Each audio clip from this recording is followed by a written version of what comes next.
La Secretaría de Educación y la Gerencia de Comunicaciones de la Gobernación de Antioquia presentan el siguiente programa.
Hace algunos años, cuando todavía era un niño, recuerdo que papá me llevaba al Parque Turbay allá en Bucaramanga para ver la llegada de las etapas de la Vuelta a Colombia en bicicleta. La gente se amontonaba alrededor de los ciclistas y los aplaudía con emoción. Tal vez fue ahí que, sin saberlo, sin darme cuenta, a mis 6 o 7 años de edad, comencé a soñar con ganar aplausos, muchos aplausos. Cuando cumplí los 9 años, papá me regaló una bicicleta y mi tío Gustavo me regaló una camiseta de ciclista con el bolsillo que tienen atrás las camisetas de los ciclistas y con un letrero en el pecho que decía líder. Recuerdo que me ponía esa camiseta hasta para ir a misa. Años después, a finales de agosto de 2005, y después de 15 años de trabajo como humorista, locutor y periodista, comenzó mi experiencia como maestro.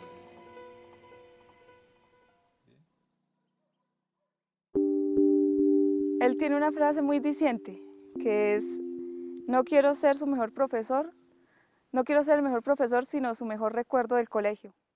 El profesor Olger, cuando entró al salón el primer día,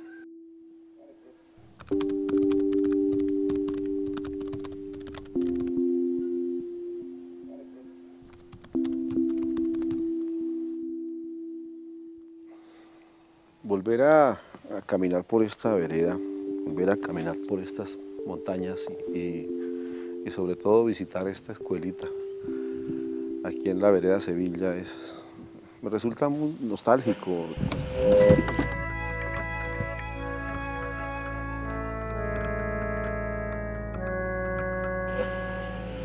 Y no deja de causarme en cierto modo una tristeza profunda, porque es aquí en esta vereda, en esta escuela, fue donde nació todo este cuento, donde yo empecé como profesor. Aquí fue donde tuve mi primera experiencia como maestro. Encontré una escuelita rural, un grupo de profesores con ganas de hacer cosas y un grupo de estudiantes con muchas ansias, con muchas ganas de aprender. Al licenciado Olger Alfredo Cruz lo distingo desde hace unos años y he visto el desempeño de él en la parte comunicativa. Lo he escuchado, pues él era comentarista, lo escuchaba por la radio y pues es un buen impacto tener un personaje pues, de este tipo como compañero de trabajo.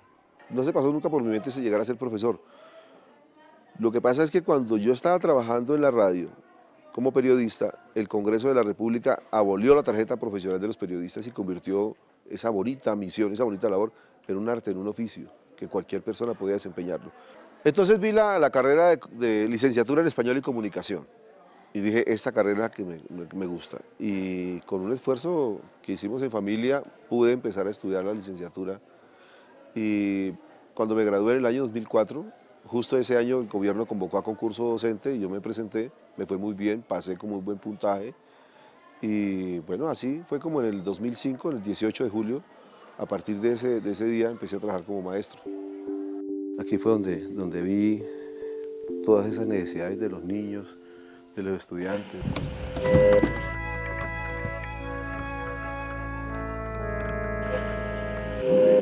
Donde sentí la necesidad de enseñarle a estos niños del campo lo que deben aprender y de la manera que lo deben aprender. La institución en el año 2005 presentaba un modelo educativo Escuela Nueva, el cual iba hasta los grados 9º de básica secundaria.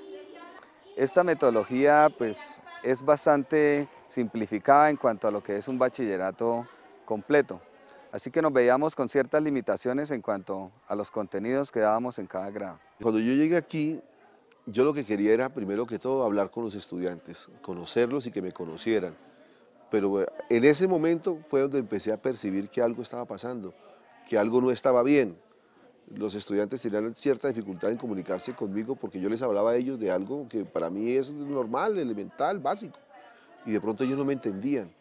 Y eso me preocupó muchísimo porque yo dije, bueno, si nos cuesta trabajo comunicarnos, eso va a ser muy difícil trabajar, hay que hacer algo. Y aquí fue donde empezó a nacer toda esa necesidad que después se me convirtió en una obsesión, hacer que mis estudiantes se conviertan en habladores incansables, en escritores creativos, apasionados.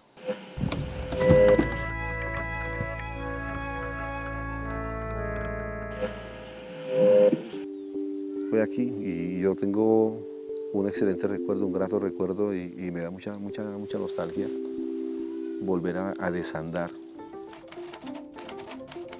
Bastaron solo un par de días después de haber llegado a la vereda Sevilla para darme cuenta de que allí se presentaba un problema. En la vereda Sevilla se ubica la sede B del colegio. En ese tiempo se llamaba Centro Educativo Planadas. Mi experiencia como periodista me permitió detectar la dificultad que registraban los estudiantes para comunicarse.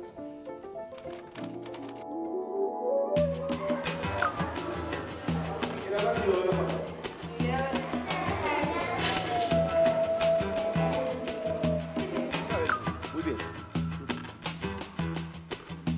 Ahora miramos. Pero tiene que también traer una hojita aparte.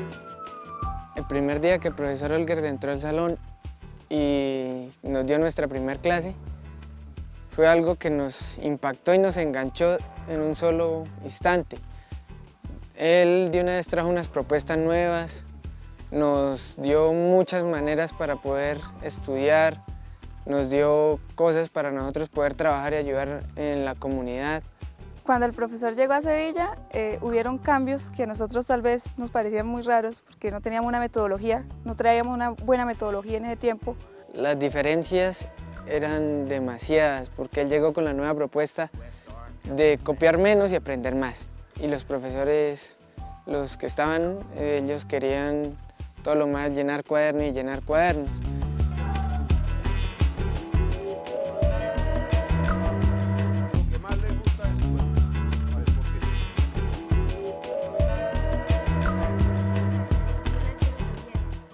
El profesor Olger llegó a la institución recién egresado de la universidad, una persona muy dinámica, innovador, porque venía pues recién salido de la universidad y esto hace que llegue con buenos ánimos, que nos contagie, que intente con esos proyectos convencernos, involucrarnos en eso, a participar, obviamente para el bien de la comunidad educativa. Yo sabía que había un problema, en efecto era lo que se estaba transmitiendo constantemente. Los padres de familia desmotivados porque sus hijos no rendían en el colegio, los mismos estudiantes también igualmente desmotivados, y había como una, además de insatisfacción, yo percibí una infelicidad. El niño prefería retirarse del colegio porque veía que tal vez sentía eso que le quedaba grande. Esto no es para mí. Bueno, muchachos, miren, entonces vamos a hacer el trabajo y es muy sencillo, muy rápido y muy fácil. Esta encuesta no es una encuesta, es un diagnóstico que vamos a hacer. Quiero que ustedes respondan esas preguntas con mucha responsabilidad, con mucha honestidad, con toda la verdad, porque esto es como cuando vamos al médico. El médico nos hace un diagnóstico para ver de qué estamos enfermos. Pues este diagnóstico es para saber, ahora que ustedes están llegando aquí al grado sexto, cuál es el nivel de comprensión lectora, qué tanto les gusta leer, qué tanto les gusta escribir, para poder nosotros empezar como a diseñar las clases que les vamos a dictar a todos ustedes. Entonces diseñé la encuesta. Una tarde cualquiera formulé algunas preguntas muy sencillas, muy básicas y fáciles de entender, de manera que los estudiantes y los padres de familia pudieran resolverlas de una manera muy fácil.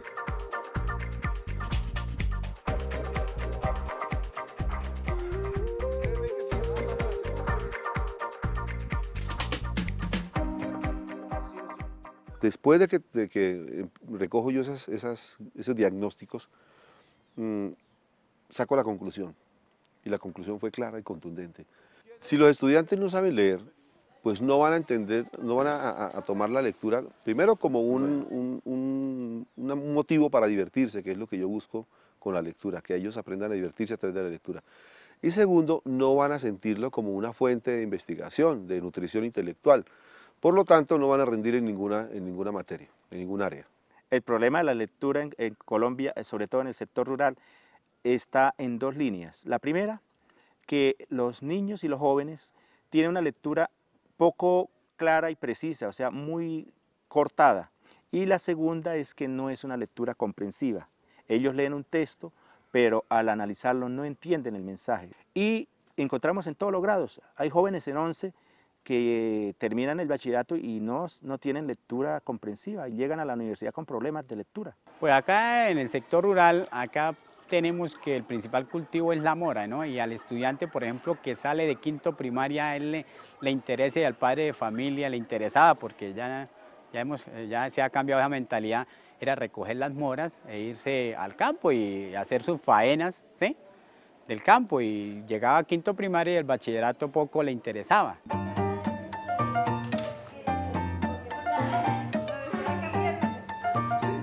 Todo eso lo sabía, pero yo necesitaba, era un documento demostrable para que mis compañeros me creyeran, para decirles, mire, profesores, aquí hay que hacer un alto en el camino. Aquí nosotros no podemos seguir dictando ciencias naturales, usted quemándose las pestañas con sociales, el otro allá estresándose porque los niños no entienden química, en fin, no. Estos niños lo que necesitan aprender es a leer. Necesitamos hacer que ellos se enamoren de la lectura y verá que después de que ellos tomen la lectura por gusto propio, ya van a entender que en la lectura van a encontrar la información que ellos necesitan para crecer intelectualmente. Lo primero que hice fue ponerme a pensar de qué manera puedo yo empezar a solucionar este problema. Ahí está el problema y es grande y grave. ¿Por dónde lo ataco? Entonces decidí asumir la responsabilidad yo solo y empezar a buscar la estrategia. Después del diagnóstico del profe Holger Alfredo Cruz, bueno, recuerdo que nos reunimos todos los profesores en cabeza de la directora y la reacción de muchos no fue la más aceptable, porque ustedes saben que aquí en Colombia, desafortunadamente, un sector de los profesores están pues reacios de pronto a esos cambios, a esos proyectos. Al principio algunos docentes se resisten cuando hay un cambio, cuando hay que trabajar más, cuando hay que de pronto poner más tiempo del normal, cuando hay que atender a alguien con alguna propuesta nueva.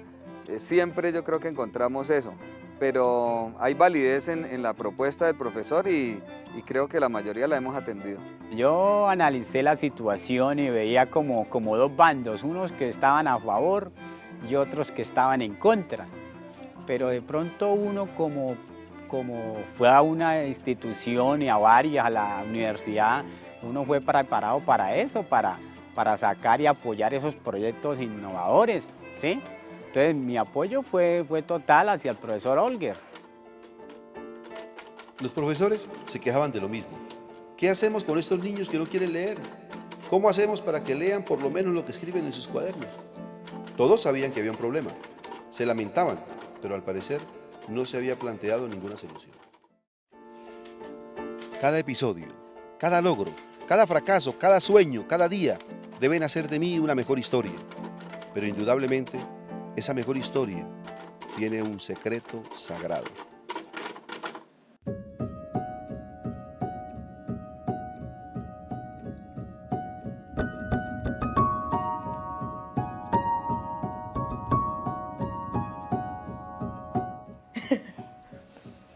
Ay, mi papá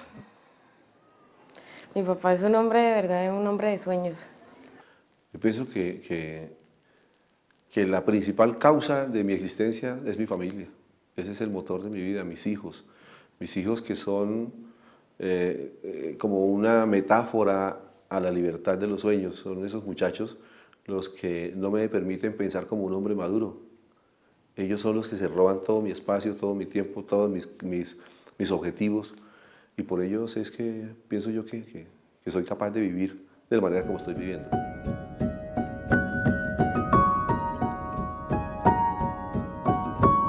Es un loco, creador de sueños, pero cada sueño lo construye, lo recrea, lo pone en práctica, y lo más importante es que involucra a muchas personas a que sigan soñando.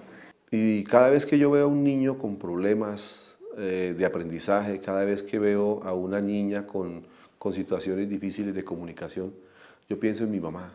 Holger es una persona normal, común y silvestre, muy emotivo, muy comprometido con su trabajo, idealista.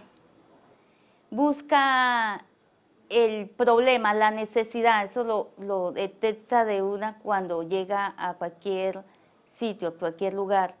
Y tener que a sus escasos 13 años llegar a una ciudad como Bucaramanga, tan desconocida como las mismas causas que la obligaron a salir de su pueblo. Yo pienso que si yo soy capaz de hacer algo porque a una niña del campo no le vuelva a ocurrir lo que le ocurrió a mi mamá, yo creo que con eso ya estoy bendecido.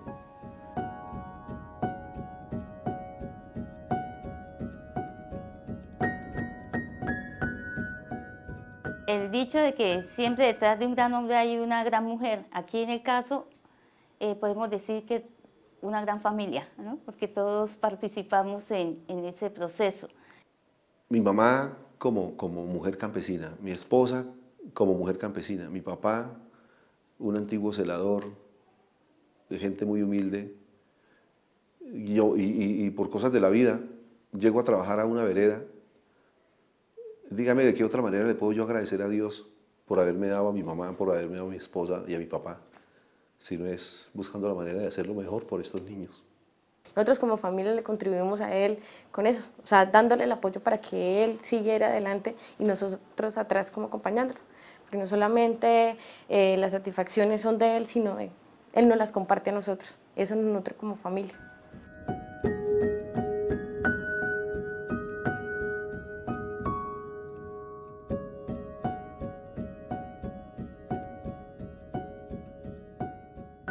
Lo que yo quisiera dejarle a mis hijos, yo pienso que me gustaría mucho que aprendieran la capacidad de soñar, o sea, que sigan soñando y que sueñen en grande, que sean atrevidos y exagerados en sus sueños, que nunca persigan la fama.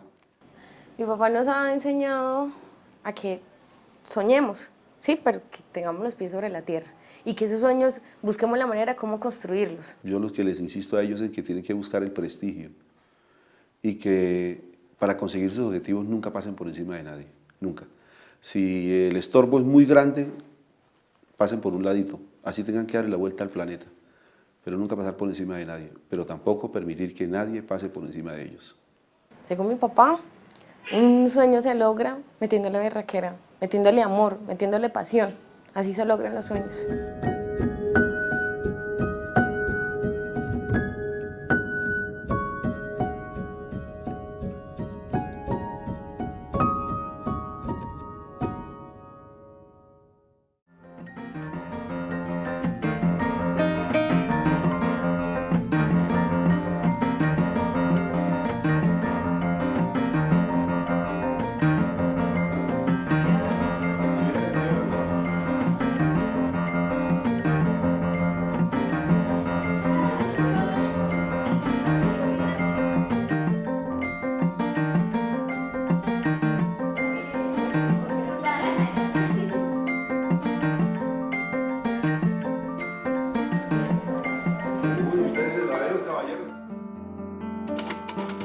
Siempre soñé con recibir aplausos. Cuando papá me llevaba a ver la llegada de los ciclistas, me parecía fantástico cómo la multitud los aplaudía y aplaudían también a los locutores de la radio. Por eso quería ser cualquiera de los dos, o ciclista o locutor. Ese sueño me llevó a trabajar durante 15 años en los medios de comunicación, como libretista de humor, imitador, locutor y periodista. Un incansable buscador y contador de historias. Siendo ahora un profesor, no podía desprenderme de mi espíritu de periodista y del afán de seguir buscando cosas que contar. Así fue que, sin proponérmelo, encontré el primer gran paso para la solución del problema en mi institución.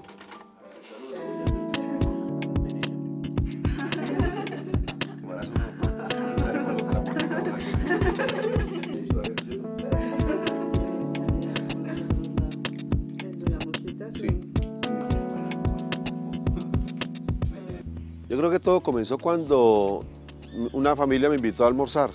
Pues, profe, quédese y almuerce con nosotros. Bueno, yo acepté la invitación, fui, un almuerzo muy delicioso, compartimos una muy buena charla. A mí me gusta contar historias y que me cuenten historias, entonces eso fue lo que pasó en el comedor. ¿Qué consigue? No, eso yo consigo, eso bajan carros o alguna cosa. Profesor, el día jueves no se consigue transporte. No me asuste, no me diga, no, yo voy a, como sea, yo alguna forma, no, yo sé que sí, pronto consigo. Después de esa charla tan amena, de ese almuerzo tan delicioso, tuve que quedarme a dormir en la escuela porque no había transporte para regresarme hacia Piedecuesta. Ahí, en ese espacio de soledad, fue donde reflexioné y entendí que la tradición oral, la riqueza de esa tradición oral de los campesinos, me podría servir a mí como instrumento para acercarlos a la lectura y a la literatura. La tradición oral aquí en la región es muy rica. Aquí hay cantidad de historias que nadie había escrito, nadie había tomado la tarea de coleccionarlas. El profe Olger le propuso a los estudiantes de bachillerato, de primaria, de que lo hicieran en sus casas, de que trajeran esa información, de que compartieran con los demás.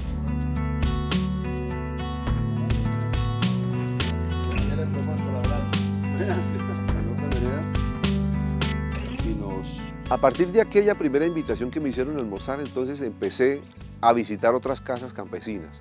Yo les llevaba libros, les llevaba cuentos donde los personajes tuvieran mucho que ver también con la propia identidad de esta gente. Y después de que yo les leía, ellos quedaban motivados a contar historias. Empezaban a hablarme de los espantos, de los fantasmas, de los personajes de la vereda y de la región. El profesor Olger, con su proyecto de lectura, él pone a los jóvenes y a los niños de bachillerato de acá del instituto a escribir sus conceptos, sus historias. El animal se arrastraba a su lado haciendo sonar las ramas caídas, la piel de escamas brillantes. Ahí entonces surge la necesidad de ampliar el grupo, no solamente con estudiantes lectores, sino con estudiantes relatores. Y nos llevamos otro grupo de estudiantes, para que todo lo que escuchaban, que dijeran los mayores, tenían que escribirlos. Luego los leen, los corrigen, vuelven y los leen y los van alimentando. Eso hace que ellos vayan interesándose primero por leer lo que ellos mismos escriben. Y luego, al llevar eso al computador, se hace el trabajo que yo llamo el re-re, que es releer, reescribir, hasta que ya queda el texto pulido y finalmente hacemos ya el trabajo del editor para publicar esos relatos en un pequeño libro que lo lanzamos por allá en el año 2006 en un festival de literatura que se hizo en La Vereda. El proyecto recibe el nombre de Por los Caminos de la Palabra, porque fue así, por los caminos de las montañas de este rincón de Santander, por donde empezamos a llevar literatura a las casas campesinas. El proyecto se va consolidando en varias etapas, no sé cuántas, pero básicas. La primera, entender que había un problema, diagnosticarlo y buscar la manera de solucionarlo, reconocerlo. La segunda, descubrir que la tradición oral me puede servir a mí como un instrumento para acercarlos a la literatura, a la lectura y a la escritura. Y la tercera fue la creación de nuestro propio módulo para abordar los ejes temáticos del lenguaje.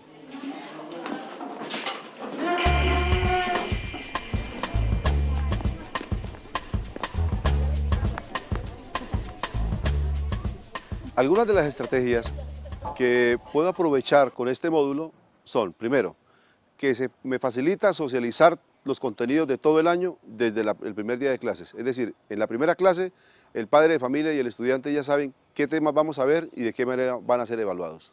2. La apropiación de todos los contenidos, en la medida que el estudiante va él mismo leyendo cada eje temático. Esto facilita también y motiva al autoaprendizaje. 3. Mediante el sistema de evaluación estamos generando nosotros una sana convivencia dentro del aula de clase. Estamos propiciando espacios de diálogo, de debate. Estamos generando respeto por las ideas ajenas. Un libro de Gabriel García Márquez. Pero voy a contarles de qué se trata. Entonces, que por allá en un pueblo había una muchacha muy bonita. Y en esos días llegó al pueblo un muchacho profesional de mucha plata, ahí todo picadito de billete.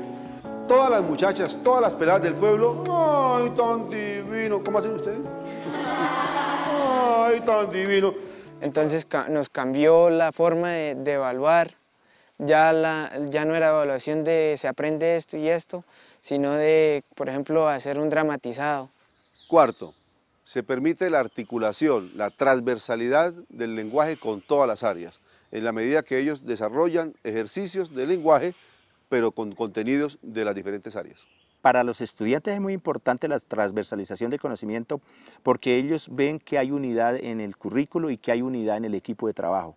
Y para ellos también se les facilita el proceso de la evaluación, porque ven que el conocimiento, el uno va unido con el otro y que las áreas no son independientes, que todo es un proceso conjunto.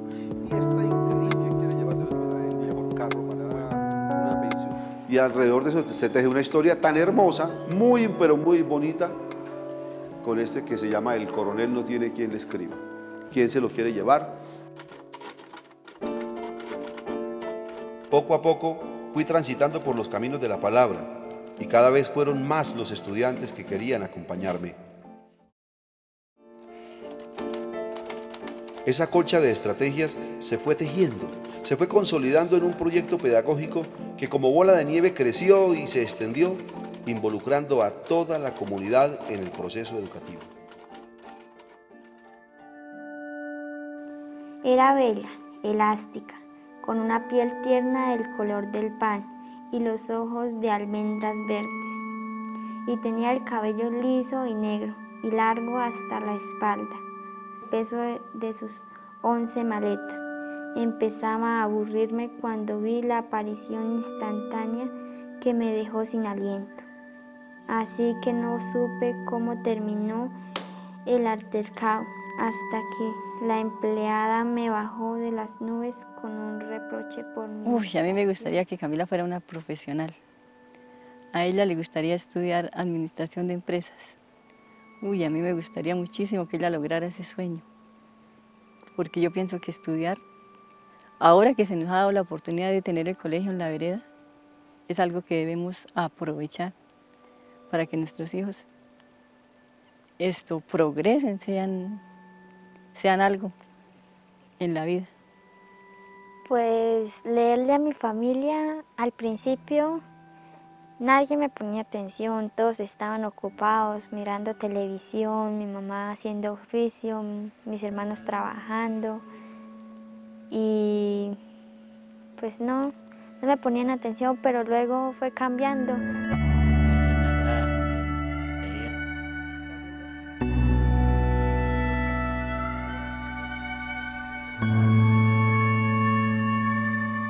Antes, aquí en la vereda solo había hasta quinto primaria. Bueno, la meta del muchacho era estudiar hasta quinto, si era que se estaba hasta quinto. Y luego salir, empezar a trabajar y comprarse una moto, conseguirse una novia y casarse. Nunca leía, nunca, nada, ni la Biblia siquiera. Las clases de español era solamente ortografía y eso no es lo de él. Pues ahora no, porque los profesores les han inculcado muchísimo la necesidad de estudiar, de superarse, de capacitarse, que no solo quedarse ahí con el jornal, sino esa necesidad de progresar. Que no dejemos de soñar, que siempre tengamos un objetivo claro y que no vayamos por lo primero que se nos atraviese, que vayamos por lo más importante, que nos pongamos una meta difícil de alcanzar y que disfrutemos las cosas de la vida, porque la vida es un suspiro.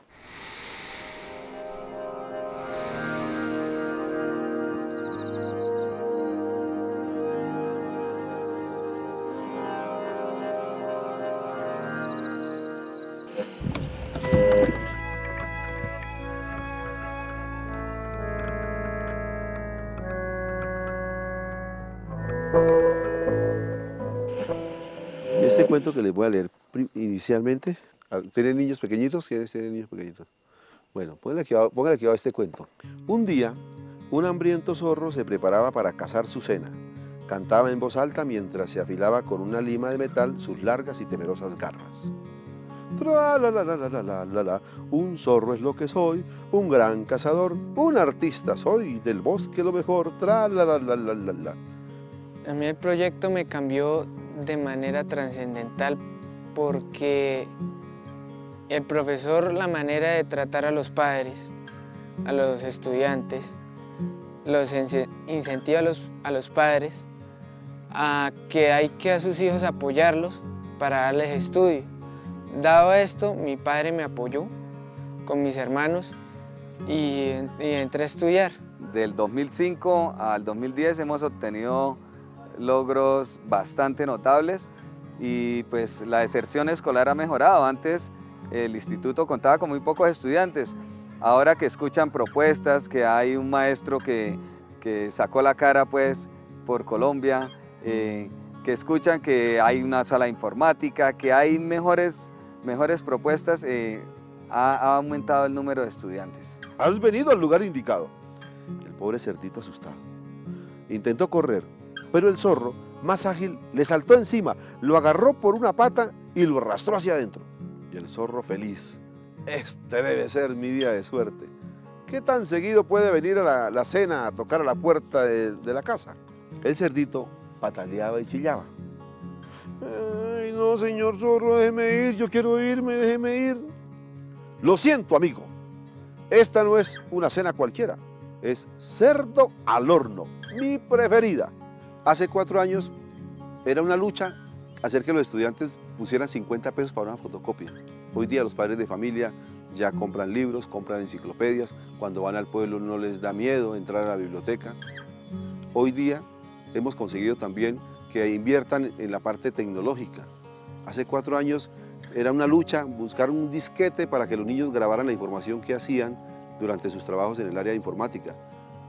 El año pasado, el 40% de los bachilleres que se graduaron tienen computador en la casa.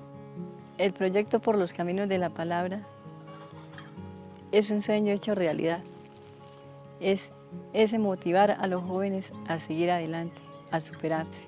Dentista sin título y buen madrugador. Abrió su gabinete a las 6. Sacó de la vidriera una dentadura postiza montada aún el molde del yeso y puso sobre la mesa un puñal, instrumento que ordenó mayor a menor, como una exposición.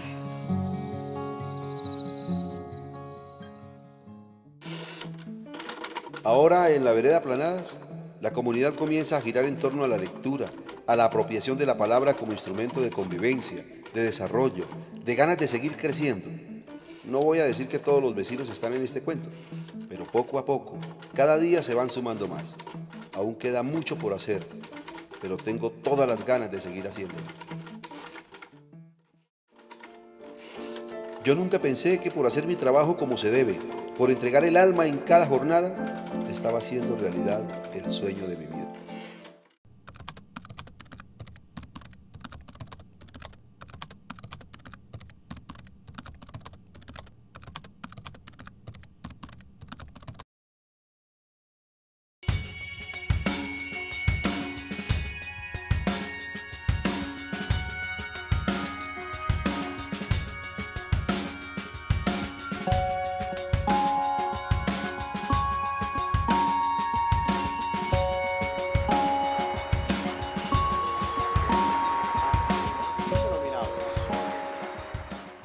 El momento de la entrega de los premios, pues muy emocionante, ¿no?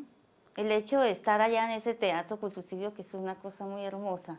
Entonces cuando íbamos entrando, un señor de seguridad me dijo, ¿usted es la hija del profesor Olger? Y yo, sí, yo soy la hija del profesor Olger. Mucho gusto. Y yo, mucho gusto, señor. Pero yo entré cuando abren las puertas y se ve esa la imponencia.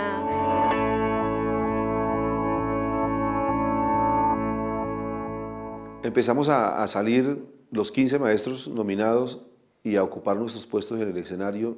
El momento que salió mi papá en la presentación, ay, yo sentía que el corazón se me iba a salir, era una emoción de ver a mi papá que logró su sueño, estaba ahí, que si no iba a ser el mejor profesor del país, pero era mi mejor profesor, era mi papá. Se escucha mi nombre por primera vez como el maestro que presenta el mejor proyecto en promoción de lectura. Cuando empezaron a anunciar los premios, cuando la biblioteca, entonces para el profesor Olguer Cruz con la propuesta tan... Y nosotros, ay, qué berraquera.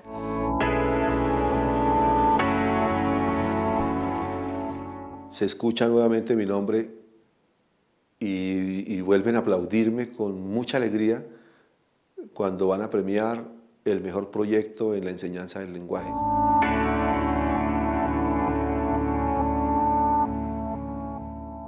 Y hay una nueva emoción cuando empiezan a llamar a los 7 finalistas. Ahí ya no éramos más sino 7. Listo, ya salieron los maestros ilustres. Comienza la selección de los 3 maestros ilustres. Y yo vi que se iban nombrando el primero, el segundo y el tercero. Y yo dije, bueno, ya no fui maestro ilustre. Cuando ya la atención, quedaban 2 profesores y nosotros, ay Dios mío. En ese momento yo miré a mi familia y después de mirar los ojos de mi esposa, empecé a buscar por todas partes en el techo del teatro donde había un huequito como para mirar hacia el cielo y comunicarme con Dios. Yo dije, Dios mío, estoy aquí gracias a ti, tú me has traído, que se haga tu santa voluntad. Muy bien, y llegó ya el momento del final, el nombre del gran maestro. Así es que... Cuando dicen el gran maestro es... el profesor Olguer Alfredo Cruz Bueno, del Colegio del Oriente de Piedecuesta, Santander.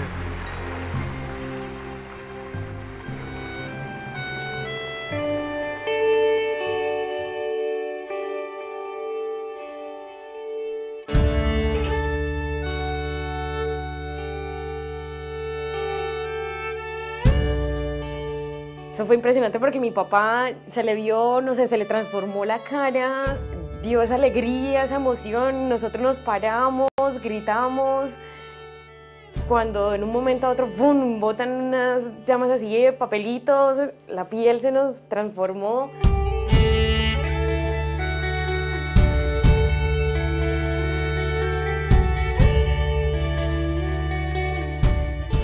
Y yo no he podido encontrar una palabra para describir lo que yo sentí en ese instante.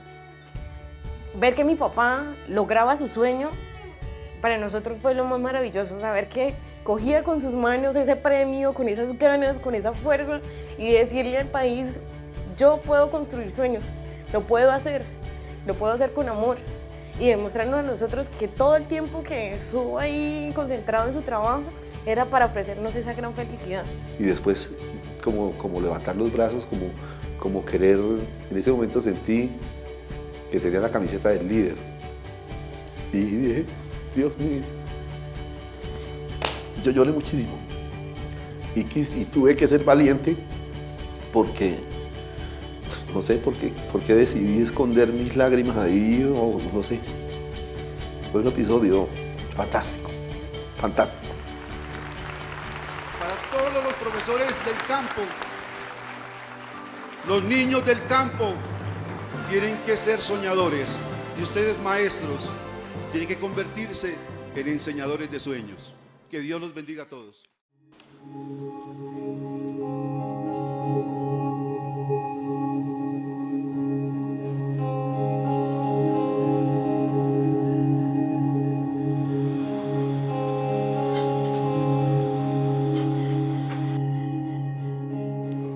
Del profe Olguer debemos aprender ese entusiasmo que él le coloca a las cosas, esos sueños que él tiene y que felizmente ha llevado muchos a cabo, entre ellos ser el mejor maestro de Colombia. Pero ¿cómo ganó ese premio? Pues fue a base de esfuerzo, a base de tenacidad, a base de constancia en sus proyectos y específicamente en este de lectoescritura por los caminos de la palabra.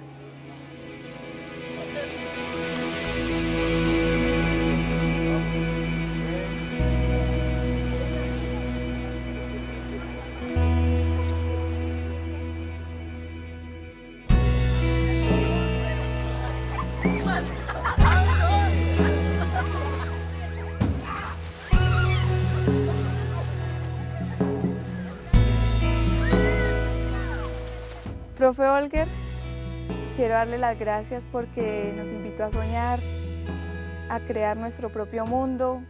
Profe, le agradezco por estar acá con nosotros, por enseñarnos cosas tan bonitas, por enseñarnos que no debemos cumplir a una persona, sino cumplir con nosotros mismos. Va a ser una alegría inmensa para mí saber que donde quiera que vaya voy a tener su recuerdo y gracias a usted voy a seguir logrando mi sueño, que es ser maestra y también estudiar Derecho. Gracias, profe.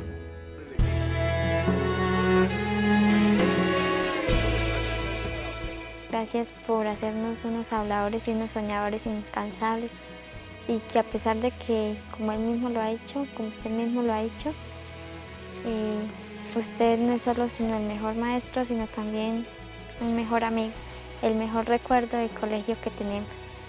Gracias, profe, porque yo ahorita me monté en una bicicleta y ya estoy andando, como usted dijo, en el premio Compartir, con los dos brazos arriba. Y estoy disfrutando qué es lo lindo de estar en una universidad, de saber que con esfuerzo y trabajo yo me puedo superar y que me cambió esa mentalidad de trabajo a estudio. Muchas gracias y que todo lo bueno le ocurra a usted, profe.